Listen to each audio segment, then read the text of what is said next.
So thank you for listening. I want to share with you my understanding of the big picture of global warming. And it's an amazing story. And it begins 4 billion years ago when life began on planet Earth. Life only exists in a relatively narrow temperature band. Life as we know it. Life widespread all over the earth, which happened 4 billion years ago, only exists in a narrow band of temperature, and all of the life that has ever come ever since exists in this narrow temperature band. And life has maintained that temperature band over 4 billion years. Even as the sun became 25% hotter than it was then.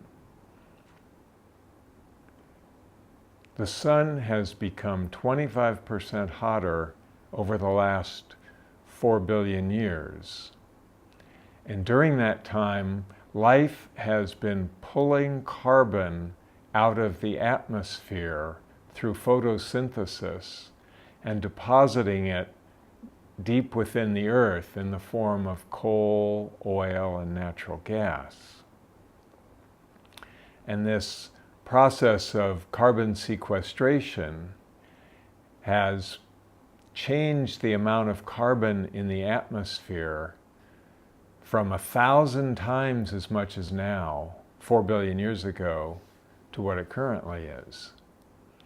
So it has done this at just the rate necessary to maintain the temperature which is just right for life.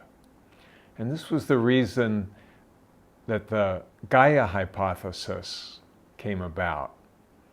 Because when people saw that the Earth was maintaining this temperature, it was as if the Earth was a living being practicing homeostasis and maintaining its own body temperature.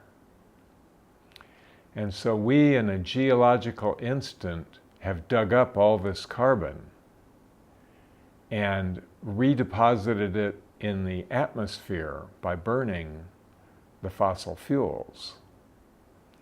And as a result, we're heating up the planet.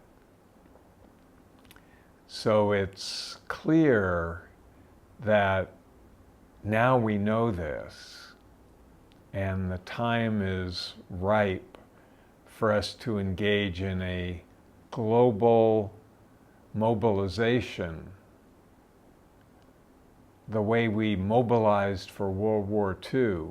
We just changed the direction of our whole economy and zeroed in on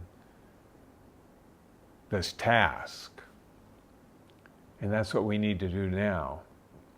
And we need to do it as the whole human community. Humankind has to come together and decide this is the priority.